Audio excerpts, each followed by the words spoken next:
Bismillahirrahmanirrahim. Assalamualaikum warahmatullahi wabarakatuh. Alhamdulillahi wa kafa, wassalatu wassalamu ala al-habibil mustafa wa ala alihi wa ashabihi ahli tuqa wal wafa. Subhanaka la ilma lana illa ma 'allamtana innaka antal alimul hakim. Rabbi shrah li sadri wa yassir li amri wa hlul 'uqdatam min lisani yafqahu qawli. Bapak-bapak, ibu-ibu, alim ulama, cerdik pandai, tokoh masyarakat, hadirin hadirat yang besar tak dihimbau gelar, yang kecil tak disebut nama, insyaallah kita semua dimuliakan Allah Subhanahu wa taala. Amin ya rabbal alamin. Kitab yang akan kita kaji ini namanya Terjemah Hadis Arba'in. Nama buku Arabnya, ini terjemahnya kecil saja, yang tak pakai syarah. Tak ada penjelasannya, hanya isinya teks sama terjemah. Isinya 42 hadis. Ini yang buku Arabnya, Al-Arba'un An-Nawawiyah. Wahid, Isnin, Salasah, Arba'. Arba' 40, Arba'un, Arba' 4, Arba'un 40.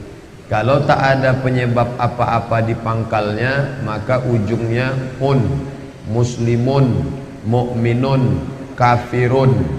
Tapi kalau ada sesuatu di belakangnya berubah, wa ana minal muslimin. Asalnya muslimun. Kenapa jadi muslimin? Karena ada min di pangkalnya. Ini Al-Arba'un An-Nawawiyah. 40 hadis yang disusun Imam Nawawi.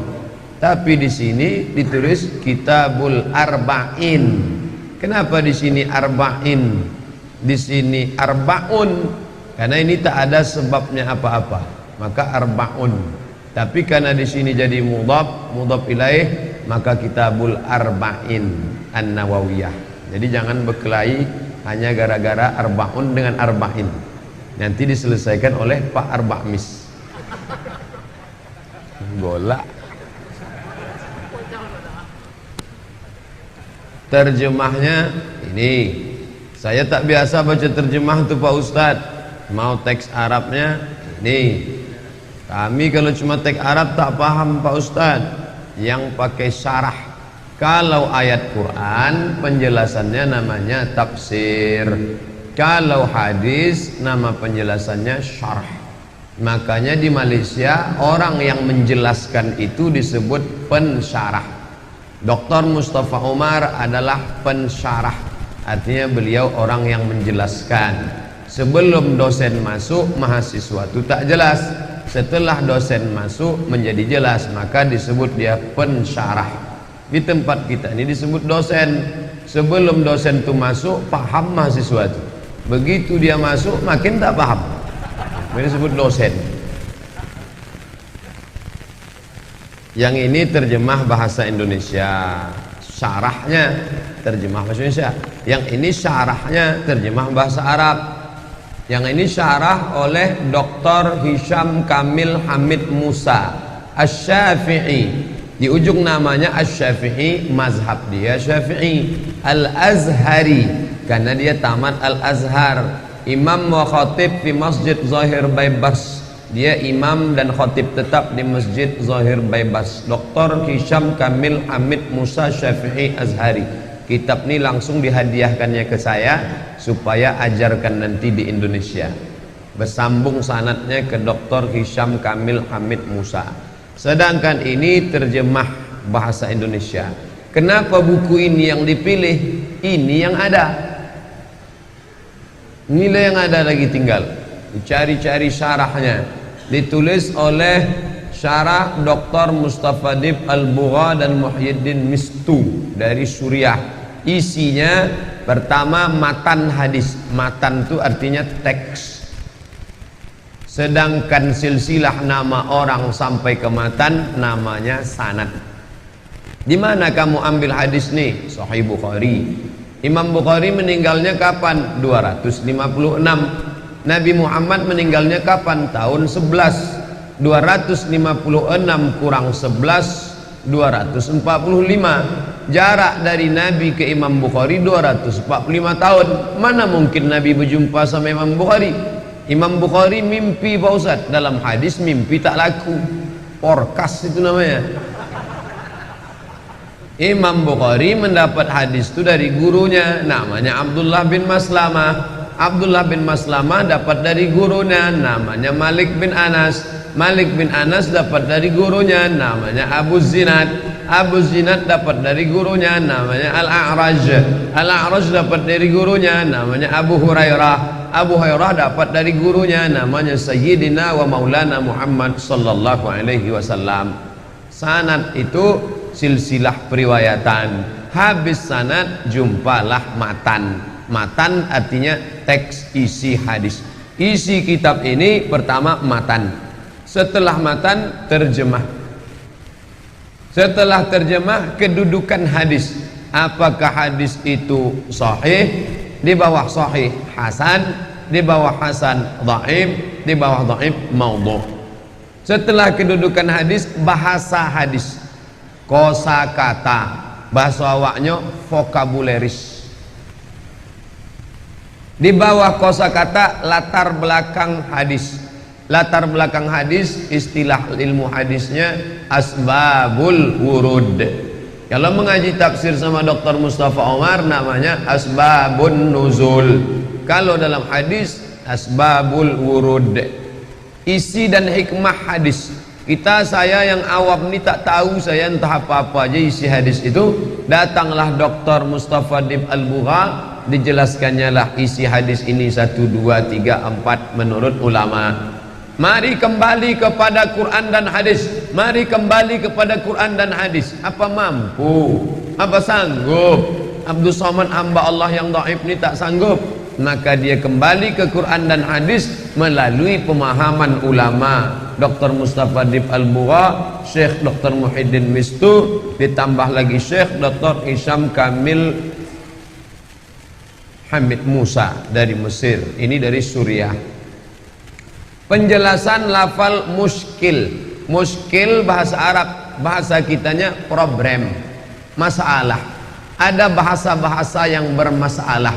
Karena hadis ini umurnya sudah 1439 tahun. Sedangkan bahasa Melayu pun kita tak semuanya paham. Saya belajar mengajar di lokal, saya tanya, siapa yang orang Melayu? Kamu orang Melayu? Ya Pak Ustaz. Jamin Melayu? Jamin Pak Ustaz. Tahu semua bahasa Melayu? Ya Pak Ustaz. Nanti kalau saya sebutkan bahasa Melayu bisa terjemah semua? Iyalah, saya kan orang Melayu. Cindailah mana? Satu lokal tak tahu arti cindai. Cendol tahu ya? Cindai bahasa Melayu artinya kain. Kata itu tak dipakai lagi sekarang. Saya sempat kuliah di Malaysia 2 semester, Universiti Kebangsaan Malaysia Bangi Selangor. Dosen bahasa Melayu kami namanya Cik Rusdi. Masuklah Cik Rusdi ke lokal, dibawanya manuskrip bahasa Melayu, umurnya 100 tahun. Cuba encik-encik, puan-puan, tuan-tuan baca ini, ada tulisan tangan manuskrip, kami bacalah tak faham. Ini bahasa apa encik? Bahasa Melayu. Awak kan tuan-tuan bahasa Melayu, orang Melayu, ya kenapa tak paham? Padahal umur manuskrip ini baru 100 tahun. Tapi anak kita bisa paham bahasa yang turun 1439 tahun yang lalu. Ajib. Kenapa? Karena Al-Quran bahasanya tak berubah. Andai hidup Winston Churchill hari ini, disuruh dia ngomong dengan dosen bahasa Inggris yang ada sekarang, mengango dosen bahasa Inggris. Karena bahasa Inggris dia mengalami perubahan yang luar biasa. Tapi bahasa Arab, andai hidup Nabi Muhammad sekarang, bisa kita ngomong sama dia. Kaifa haluka ya Rasulullah sallallahu alaihi wasallam? Kata Nabi, wa ana bi khair. Tunjukkan kami jalan yang lurus ya Rasulullah. Ihdinas siratal mustaqim. Bisa kita. Bahasa Arab bukan cuma bahasa solat. Bahasa Arab bukan cuma bahasa hadis, tapi bisa juga dipakai sampai hari ini. Kenapa? Karena Al-Quran bahasanya tak berubah. Adapun the Holy Gospel, perjanjian lama, perjanjian baru, Matius, Markus, Lukas, Yohanes, Paulus, hilang sudah bahasa aslinya. Bahasa Arab terjamin karena tidak sah solat kalau tidak pakai bahasa Arab. Turki pernah mencoba pakai bahasa Turki waktu Mustafa Kemal Ataturk menggulingkan Sultan Turki Utsmani. Pertama dirobahnya azan. Saya dapat kiriman azan pakai bahasa Turki. Nauzubillah, andai pemimpin kita sekuler dirobahnya dari menara masjid ini pakai bahasa, nauzubillah lah. Bahasa muskil artinya kosakata yang sulit dipahami karena sudah terlalu tua, dijelaskan dalam buku ini. Biografi perawi hadis. Hadis ini diriwayatkan dari siapa? Abu Hurairah, ada biografinya dalam. Hadis ini diriwayatkan dari siapa? Aisyah radhiyallahu anha, ada biografinya dalam. Hadis ini diriwayatkan dari siapa? Dari Umar ibn Khattab, hadis nomor 1. Abu Hafs Umar bin Khattab radhiyallahu an, ada di dalam. Metode kajian kita bahas hadisnya, setelah itu kita jelaskan kandungan-kandungan isinya, setelah itu bunyi jam masuk sholat isya, kita sholat isya. Habis itu kita tambah 10-20 menit, selesai itu buka tanya jawab, selesai. Insya Allah kalau kita terus 42 pekan maka khatamlah Arba'in Nawawi ini atau Al-Arba'un An-Nawawiyah di Masjid Raya Senapelan. Kenapa masjid ini menjadi pilihan? Masjid ini ikon. Seluruh orang Melayu di dunia ini tahu inilah masjid Melayu tua pertama di atas bumi Senapelan. Ketika Sultan menelusuri Sungai Siak, dari Siak sana, maka nampaknya inilah tapak yang cocok untuk membuat kampung yang baru. Didirikanlah masjid, menunjukkan Melayu adalah Islam dan Islam adalah Melayu. Kalau ada orang Melayu yang tak Islam, gantilah KTP. 1762 Sultan Abdul Jalil mencacakkan masjid ini, maka tegaklah dia. Tapi orang Islam tidak hanya memikirkan akhirat, mati, solat, tapi juga memikirkan dunia. Maka ditegakkan pula pasar di sebelah sana. Sunnah Nabi, Nabi membangun Masjid Nabawi, lalu di samping Masjid Nabawi pas pintu Babus Salam sekarang, itulah letak pasar Nabi. Nabi membangun masjid, juga membangun pasar yang bebas dari Yahudi karena riba rentenir. Maka di sini masjid, di seberang sana pasar Senapelan. Jadi kalau nanti ada orang bertanya, di mana kalian mengkaji hadis Arba'in Nawawi? Di Masjid Raya Senapelan. Jangan sebut Masjid Raya Pasar Bawah, Masjid Raya Senapelan. Begitu sejarahnya. Kalau datang kawan-kawan, sahabat-sahabat saya dari luar kota, dari Jakarta, dari Bandung, tunjukkan tempat-tempat bersejarah. Sini dulu saya bawa. Inilah masjid yang dibuat Sultan dulu. Oh, kok modelnya model baru, kata dia. Dulu. Kalau kau mau tengok asli, tengoklah di internet. Nah, maka kita ingin balik semangat itu balik. 1762, 1862, 1962, sekarang sudah 2017, lebih 300 tahun yang lalu. Maka berbahagialah datuk-datuk, nenek mama, orang-orang hebat, alim ulama dulu menengok malam ini kita terus melanjutkan tanah wakaf ini diisi dengan solat berjamaah. Raja-raja yang soleh berbahagia di sisi Allah. Kenapa? Amal jariah mengalir. Hendaknya anak cucu awak isu pun melanjutkan tradisi itu, insyaAllah. Amin ya rabbal alamin. Bukan berarti masjid-masjid lain buat pula lah. Masjid yang lain buat acara membaca kitab Arba'in An-Nawawiyah. Saya Pak Ustadz punya buku yang lain, sampulnya tak macam ini. Ya tak apa-apa, ini sekedar sampel saja. Ada bisa kami beli ini Pak Ustadz? Ini tak ada. Ini satu-satunya saya bawa dari Mesir. Boleh kami fotokopi? Boleh. Nanti kalau penulisnya marah, tanggung dosa masing-masing.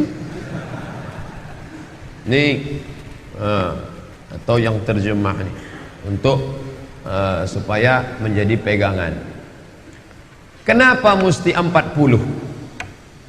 Kenapa mesti 40? Man hafiza arba'ina hadisan, siapa yang menghafal 40 hadis min amri diniha, yang terkait dengan agama Islam, Man hafiza arba'ina hadisan li ummati min amri diniha. Siapa yang menghafal 40 hadis untuk umatku ini, dihafalnya 40 hadis, disampaikannya ke umatku dalam perkara agama ini, kata Nabi SAW, ba'athallahu yawmal qiyamati ma'al fuqaha wal ulama, maka Allah akan membangkitkan dia nanti di hari kiamat bersama para ahli ulama dan para fuqaha, ahli fikih. Hadis ini dhaif. Nah, ini muncul masalah. Hadis tentang 40, siapa yang hafal hadis 40 nanti dibangkitkan hari kiamat bersama ulama dan fuqaha, hadis itu dhaif. Tapi, nah ini tapi kata Imam Nawawi. Kenapa Ustaz Somad ini selalu mengutip Imam Nawawi, Imam Nawawi, Imam Nawawi? Nanti saya jelaskan siapa Imam Nawawi. Kata Imam Nawawi, ittafaqal ulama'u ala jawazil amal bil hadis dhaif fi fadail a'mal.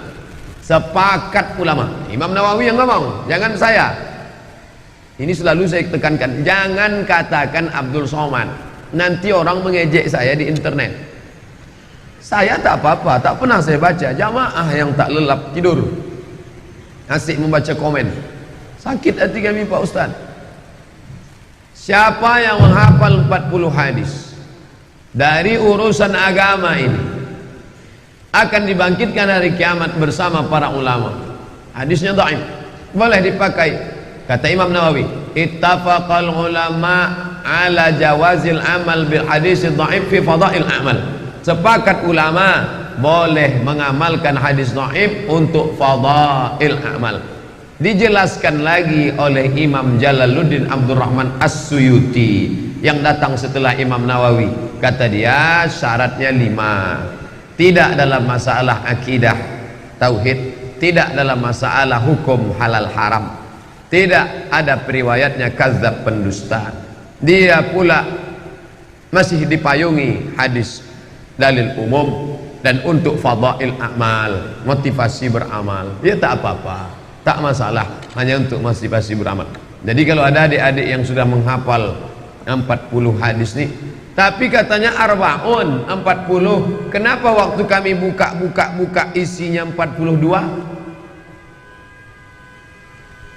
Katanya arbaun 40, tapi isinya 42. Maka maksud 42 itu 40-an.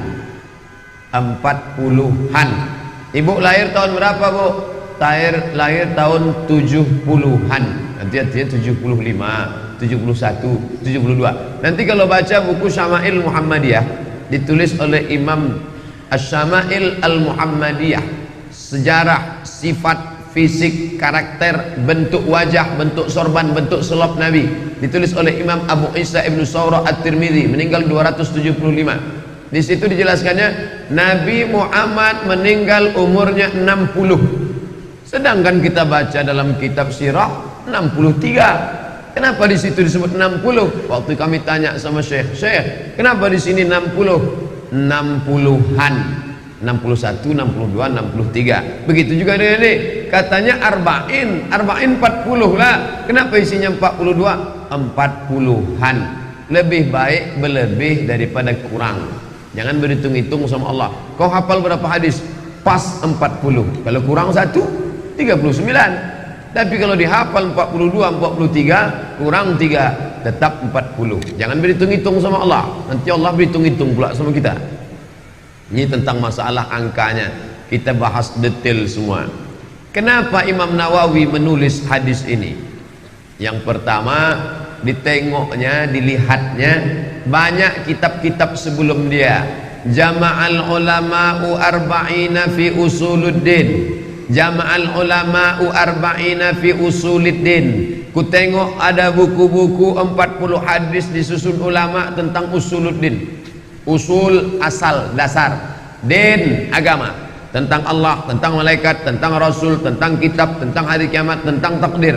40 hadis tentang usuluddin. Wa ba'duhum jama'u arba'ina fil furu'. Ada pula yang lagi menulis 40 hadis tentang cabang-cabang agama, salat, zakat, puasa, haji. Yang satu lagi arba'ina fil jihad, 40 hadis tentang jihad. Yang satu lagi arba'ina fil aqidah, 40 hadis tentang akidah, 40 hadis, banyaklah. Jadi jangan katakan Imam Nawawi orang pertama menyusun arba'in, enggak. Ada yang menulis 40 hadis tentang usuluddin, 40 hadis tentang akidah, 40 hadis tentang furu', 40 hadis tentang zuhud. Hidup zuhud, bersahajat, tak berlebih-lebihan, hidup sederhana. Arba'una hadisan fi zuhdi, 40 hadis tentang zuhud. Ada pula Al-Harawi menulis 40 hadis tentang sifat Allah, dibantah oleh Syekh Abdullah bin Siddiq Al-Ghumari, karena hadis ini menyebabkan orang salah paham. Allah bermata, Allah bertangan, Allah berkaki, Allah bertelinga, Allah melompat, Allah berlari, Allah turun, Allah di atas. Dibantah 40 hadis. Jadi kemudian Imam Nawawi menengok, memandang kitab-kitab ini, maka kata beliau, semuanya baik, tapi aku ingin ada 40 hadis yang mencakup semuanya. Di dalamnya ada usul, di dalamnya ada furu', usul batang, furu' cabang. Ada 40 batang saja, 40 cabang saja, 40 zuhud saja, 40. Maka aku ingin menyusun 40 hadis, semua aspek agama ada di dalamnya.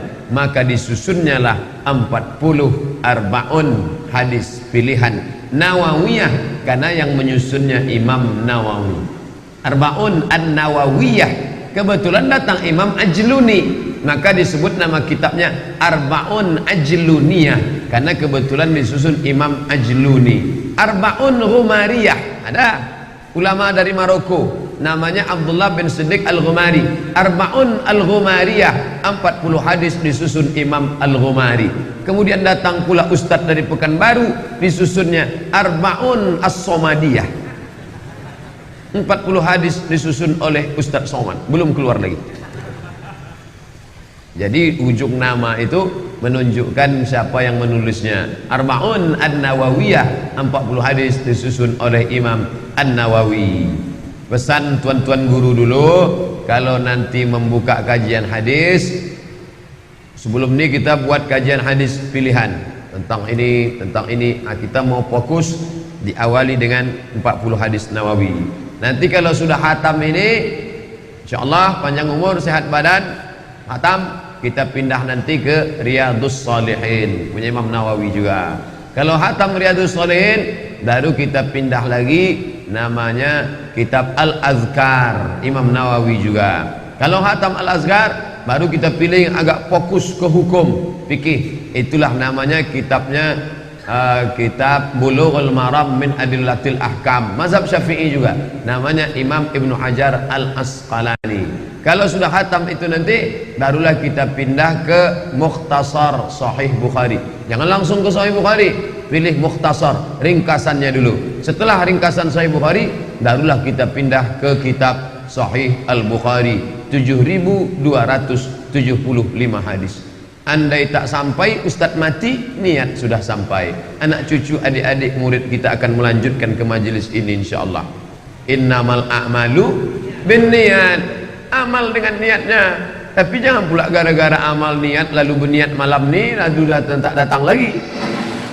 Tapi ada yang perlu saya luruskan tadi, bahwa ada beberapa Senin yang saya sudah ada janji, maka iklan yang betul setiap awal bulan kita tetapkan Senin tanggal sekian, Senin tanggal sekian, Senin tanggal sekian.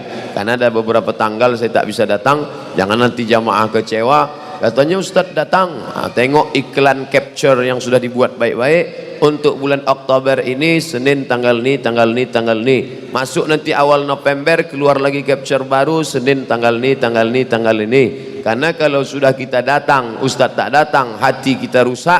Galah patah boleh disambung, kaca retak boleh direkat, hati sakit kemana obat hendak dicari. Pandai juga Ustadz itu berpantun katanya. Bapak Ibu yang dimuliakan Allah Subhanahu wa taala. Lalu kemudian siapa ini Nawawi ini? Ada mahasiswa datang, Ustadz Somad, Ustadz selalu mengutip Imam Nawawi, Nawawi ternyata rupanya orang Banten Pak Ustadz, kata dia. Betul, itu namanya Syekh Nawawi Al-Bantani. Al-Bantani karena dia orang Banten. Meninggal tahun 1897. Itu ulama besar juga, bukunya 115 kitab, bukan tanggung, 115 kitab. Syekh Nawawi Al-Bantani meninggal tahun 1897, makamnya di Ma'la, Makkah Al-Mukarramah. Gelarnya bukan doktor, bukan profesor, bukan LCMA. Siapa dia? Sayyid Ulama Hijaz, pemimpin ulama Hijaz. Makkah, Madinah itu namanya Hijaz, dan dia belajar di Makkah, mengajar di Masjidil Haram, menulis tafsir 2 jilid berbahasa Arab. Marah Labid fi Kashfi Ma'anil Qur'anil Majid. Saya menengok kitab ini pertama di Kairo, Mesir. Nawawi Al-Bantani, orang Banten, ulama besar. Dan dia sezaman dengan ulama besar juga, Imam Masjidil Haram, Syekh Ahmad Khatib Al-Minkabawi, Minangkabau, meninggal tahun 1916. Apakah ini karya Nawawi Al-Bantani? Bukan. Nawawi Al-Bantani karyanya banyak, tapi yang kita baca malam ini, yang kita tunjukkan malam ini adalah karya Imam Nawawi yang bukan Al-Bantani. Siapa dia? Nama aslinya Yahya, nama ayahnya Syaraf. Syaraf artinya mulia. Nama datuknya Murri. Yahya bin Syaraf bin Murri. Setelah datuk moyang, Unyang, kalau kami Unyang. Yahya bin Syaraf bin Murri bin Husain bin Hasan bin Muhammad An-Nawawi. Nawawi diambil dari nama kampung, nama kampungnya Nawa, 80-an kilometer dari Damaskus, Suriah, yang sedang dibantai oleh Syiah Bashar al-Assad. Semoga Allah menolong orang kampung Imam Nawawi, amin ya rabbal alamin. Lahir di Nawa. Di Nawa inilah dia lahir tahun 631 Hijriah. 631 Hijriah artinya 631 setelah hijrahnya Nabi Muhammad sallallahu alaihi wasallam. Inilah dia Imam Nawawi. Lahirnya di mana? Nawa, maka disebut dengan Nawawi. Lahirnya di Makkah, Makki, Al-Makki. Orang mana dia? Orang Mesir, Al-Misri. Orang mana dia? Orang Baghdad, Al-Baghdadi. Orang mana dia? Orang Nawa, An-Nawawi. Orang mana dia? Orang Kulim, Al-Kulimi. Orang Kampar, Al-Kampari. Abdul Somad, Al-Panami. Man sakana baladan arba' sinin faqad yastahiqqu an yunsab ilaih. Siapa yang tinggal di suatu negeri 4 tahun, maka boleh dia pakai nama kampung itu. Bapak-bapak yang sudah tinggal di Pekanbaru ini 4 tahun, bisalah pakai nama dia. Siapa nama bapak itu? Al-Senampelani, Senampelan. Al-Pasar Bawahi. Lampai tahun nampu menggalis itu Pak Ustaz. 4 tahun. Tapi kalau Abdul Somad yang mau dibuat Abdul Somad Al-Maghribi, tak bisa. Maroko, karena saya di Maroko cuman 2 tahun. Syaratnya harus 4 tahun. Bisa jadi tempat lahir, tapi An-Nawawi karena lahirnya di Nawa. Datang ayahnya, dibuatkannya tempat kecil khusus supaya Nawa Yahya tadi, Yahya, Imam Yahya, Yahya Nawawi, supaya menghafal Quran. Sebelum umur 10 tahun anak tadi pun sudah hafal Quran. Imam Nawawi dibuatkan ayahnya ruang kecil, nak kau di sini ngapal Quran. Kau tak berjual, kau tak membeli, tidak berdagang, hanya ngapal Quran saja. Maka sebelum 10 tahun hafal Quranlah Imam An-Nawawi radhiyallahu an, Allah meridainya rahimahullah. Sesudah 18 tahun umurnya, ditinggalkannya lah kampung Nawa tadi, kemudian pindahlah dia ke kota bernama Dimashq. Dal mim shin qaf, Dimashq. Orang barat payah menyebut Dimashq. Where are you come from? Damaskus. Payah dia menyebut Dimashq karena banyak lemak babi. Maka disebutnya welcome to Damaskus. Kita pun ikut-ikutan pula Damaskus, padahal yang betulnya adalah Dimashq. Maka ada orang disebut Ad-Dimashqi. Dari Nawa umur 18 tahun belajar ke Damaskus, ibu kota Suriah. Di Damaskus belajar dia kepada imam nomor satunya waktu itu, namanya Imam Abdurrahman Al-Fazari. Begitu. Apa pelajaran yang bisa kita ambil dari kehidupan Imam Nawawi? Bahwa anak-anak kita masukkan ke tempat khusus untuk belajar Quran dulu. Itu pokok pangkalnya. Setelah Quran disettingkan, disetupkan ke dalam otak kepala benaknya, setelah itu biarkan dia merantau jauh, jarak 80 sekian kilometer. Nak, terbanglah kau sejauh mata memandang, tapi nanti saat hari petang kau tahu kemana tempat pulang, disitulah tempat kau bersarang. Pandai juga saya pantun kan? Nanti anak itu pun akan balik ke kampung halaman. Ibu, kalau anaknya sudah jauh merantau menuntut ilmu, kuatkan semangatmu nak. Kenapa ibu yang Ustaz sebut? Karena ibu tu yang selalu tak tahan berpisah sama anak, menangis bengkak biji matanya. Kenapa ibu menangis? 9 bulan 10 hari dia ku kandung Pak Ustaz, mengalir darahku dalam darahnya Pak Ustaz. Adapun lakiku itu modal flash disk saja dia itu Pak Ustaz. Kan pernah dia menangis anakku tu pergi. Aku yang membesarkannya Pak Ustaz, menitik darah, peluh air mata, meregang nyawa aku melahirkan dia Pak Ustaz. Waktu aku meregang nyawa di ruang ICU, lakiku asik update status. Maka kalau suamiku tak menangis, maka kuatkan semangat anak. Mengikut Imam Nawawi, dilepas oleh bunda ayahnya, merantau ke Damaskus, belajarlah ke sana. Dan selama belajar di sana luar biasa. Apa kata dia? Baqaitu sanataini, sanatun setahun, sanataini 2 tahun. Baqaitu sanataini la ada'u jambi alal ardi. Pernah 2 tahun aku tak pernah melekatkan belakangku ke atas kasur. Dia sendiri bercerita. Kalau bohong masuk neraka Imam Nawawi. Baqaitu sanataini, pernah 2 tahun. La ada'u jambi alal ardi, tak pernah kulekatkan belakang ni ke atas lantai kasur tempat tidur. Jadi bagaimana? Itu yang dicontohkan oleh Syekh Ali Jum'ah. Ini dawat tinta zaman dulu, pena kan waktu itu main cocah, main colek.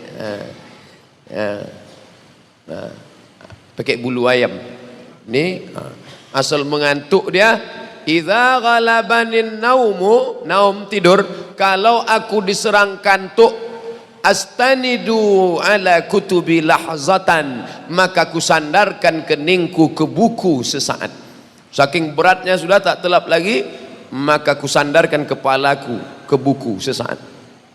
Selama 2 tahun. Jadi kalau hari ini orang jamaah bertanya, Ustadz istirahatnya kapan? Ustadz enggak tidurnya? La ilaha illallah. Ente belum baca Imam Nawawi. Imam Nawawi 2 tahun tak pernah menempelkan pundak ke tempat tidur, asik duduk menulis. Ustaz Somad asalkan lurus jok mobil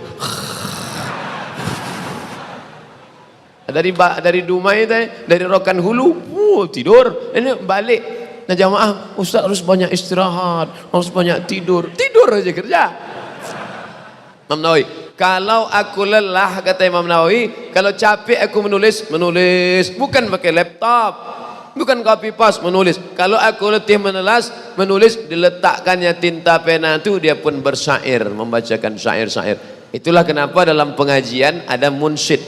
Kalau di Mesir mengaji, di Makkah, di Madinah ada munsyid. Munsyid itu satu orang tukang nasyid. Kalau ngaji sama Habib Taufik, Habib Muhammad, Habib Umar bin Hafiz, Habib Taufik As-Saqqab, Habib Mahdi, Habib Fulan bin Fulan, itu pasti ada munsyid. Pas capek lelah, munsyid dulu. Munsyid itu nasyid.